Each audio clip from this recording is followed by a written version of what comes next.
Devenez donc les imitateurs de Dieu comme des enfants bien-aimés. Et, verset 2, et marchez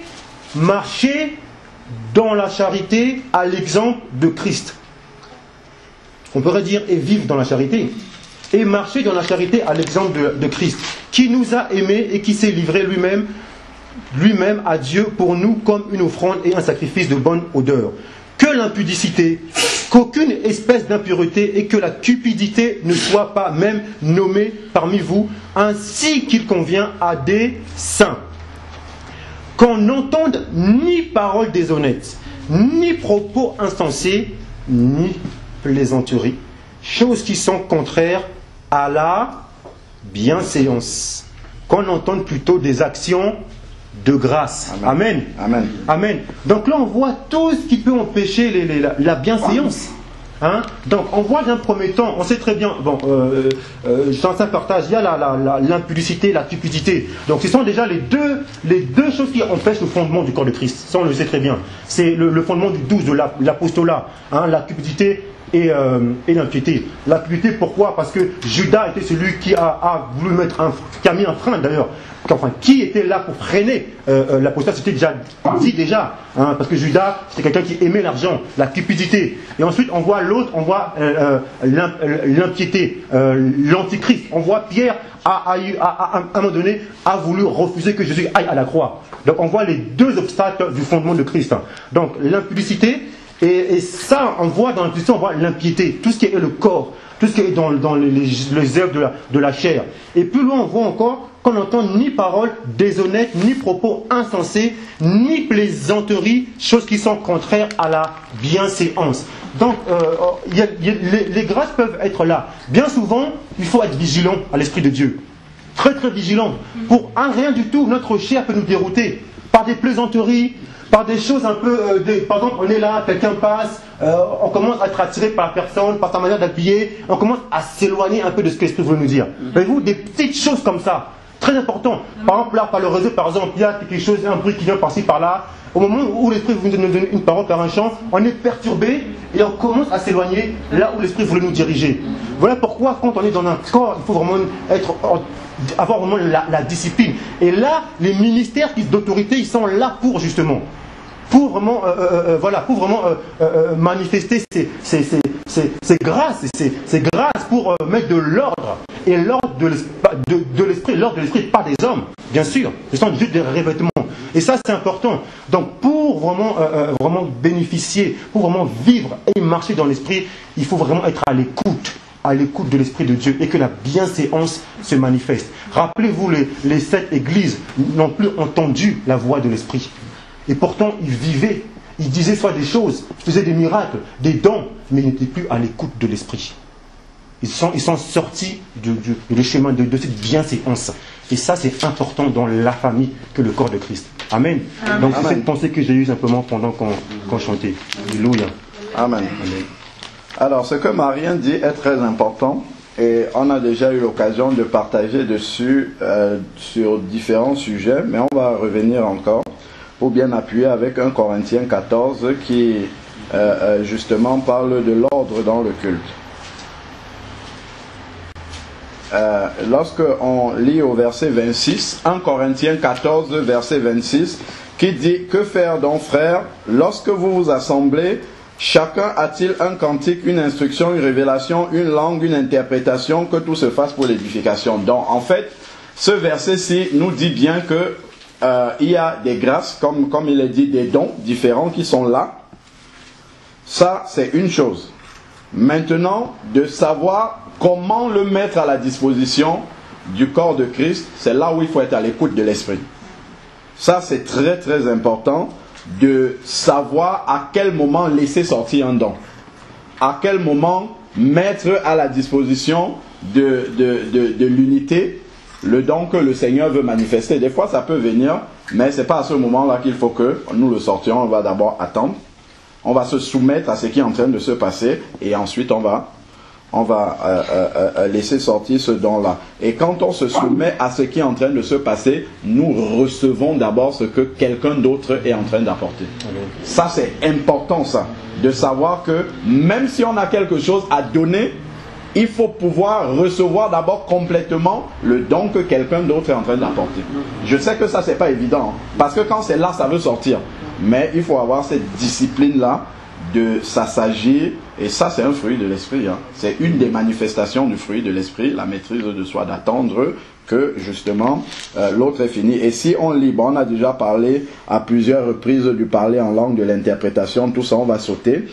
Si on prend au verset 29, il est dit pour les prophètes. Donc ça c'est le ministère, la parole, c'est une parole qui va sortir, qui va venir pour édifier, exhorter, consoler le corps de Christ, comme nous dit le verset 3. Alors pour les prophètes, que 2 ou 3 parlent et que les autres jugent. Donc ok, donc il y a la manifestation du don et il y a la réception. Donc ceux qui doivent juger reçoivent d'abord et ensuite jugent par l'esprit, donc selon la parole de Dieu. Ensuite maintenant, un autre assistant a-t-il une révélation? Voilà. Un autre assistant a-t-il un don qu'il veut apporter? Qu'est-ce qui est dit? Que le premier se taise. Ça, c'est très important pour les chants. Quand je veux apporter un chant, il faut que je sois disponible. Ou quand on est en train de chanter, je veux apporter, parce que souvent c'est chacun qui essaye d'apporter une parole qui lui vient à cœur. J'écoute tout de suite quelqu'un d'autre. Si quelqu'un d'autre, hop, je baisse directement. Il faut en fait que ça soit automatique sans qu'on insiste pour apporter. Ça, c'est très très important. C'est hyper important ça d'être vraiment très vigilant. Et puis quand quelqu'un est en train d'apporter, comme par exemple, souvent quelqu'un prend le temps, il est en train de chanter, il faut le laisser aller jusqu'au bout de tout ce qui lui vient à ce moment-là, sans le couper. Si on voit même, sauf si vraiment après il y a un silence, un temps mort là, quelqu'un d'autre peut prendre. Ça c'est très important, hein, de laisser sortir, parce que en fait, la manière d'adorer le Seigneur qu'on a, ce sont des chants prophétiques en fait, hein. Parce que la prophétie, on a dit, édifie, console et exhorte en fait. Donc ce sont des chants prophétiques, dont il y a des paroles que l'Esprit de Dieu donne comme ça à une personne, et souvent la personne est dans un cheminement de l'Esprit, donc il faut le laisser couler jusqu'au bout avant de prendre le relais par la suite. Alors il dit, car vous pouvez tous prophétiser successivement. Ouais, successivement. Donc il faut vraiment qu'on fasse cet effort afin que tout soit instruit et que tout soit exhorté. L'esprit des prophètes est soumis aux prophètes, et nous on peut comprendre ici en fait que le Saint-Esprit qui communique ces dons-là, lui aussi ayant inspiré la parole, est soumis à cette parole-là aussi. Donc toi qui as ce don-là qui veut le sortir, tu peux te soumettre aussi à l'Esprit qui est en train de se manifester. Donc c'est seulement la chair qui fait souvent en sorte qu'on n'écoute pas l'esprit et on lâche ce qui doit sortir. C'est pas le don qui est mauvais, mais c'est la manière dont est-ce qu'on communique ce don, on apporte ce don qui n'est pas bon. Même quand on lit tout 1 Corinthiens 14, on a déjà bien compris que le problème n'était pas les dons que les Corinthiens recevaient, mais c'est qu'ils en faisaient un mauvais usage. Donc, et l'Esprit de Dieu nous ramène justement à cela. Verset 33, car Dieu n'est pas un Dieu de désordre, mais un Dieu de paix. Donc si on prend Galates 5 qui a été lu là, au verset 22, qui nous parle du fruit de l'Esprit avec les différentes manifestations. Mais le fruit de l'Esprit est l'amour, la joie, la paix, la patience. La patience. Ça veut dire que quand l'Esprit de Dieu est en train de se manifester au milieu de nous, le même Esprit communique ces fruits-là, il faut pouvoir le saisir. Donc la patience est là. Donc quelqu'un est en train de manifester un don, je veux apporter le mien, mais je peux être patient parce que l'Esprit de Dieu est en train de se manifester et veut me donner la patience. Il faut que j'accepte de prendre ça et que je le manifeste à ce moment-là. Ensuite, la bonté, la bienveillance, la fidélité, la douceur, la maîtrise de soi. Ça, c'est quelque chose de capital aussi lorsque les dons se manifestent comme ça. La maîtrise, en fait, vous savez que l'autre, il ne peut pas venir, comme on l'a déjà dit, à maintes reprises posséder quelqu'un, ainsi de suite. Mais, je parle des enfants de Dieu, bien sûr, hein, mais il peut venir troubler. En fait, il peut venir parce qu'on a quelque chose qui peut recevoir les signaux qui viennent de lui, c'est la chair. Donc, il peut venir troubler justement notre manière de manifester un don qu'on est en train de recevoir de Dieu en nous faisant manquer de maîtrise de nous-mêmes, par exemple. Et ça, il faut vraiment veiller à cela, que lorsque nous sommes en train de manifester le don, qu'on ne bascule pas de l'esprit à la chair. C'est possible, hein, ça peut arriver. Si on n'est pas vigilant, on peut commencer par l'esprit et finir par la chair en train de manifester un don spirituel qui vient vraiment de Dieu, pas qui vient de l'autre, qui vient de Dieu. Pourquoi? Parce que la chair est là aussi. Donc il faut vraiment faire attention à la conduite justement qu'on a lorsqu'on est en train de manifester un don spirituel. Ça c'est très important, la maîtrise de soi. Il faut vraiment faire attention à ce que lorsqu'on manifeste un don, que ça ne trouble pas l'Église.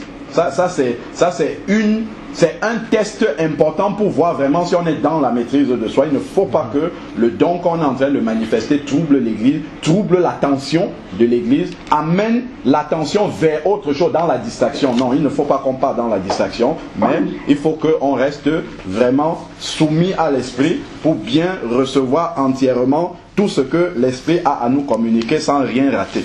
Amen. Amen.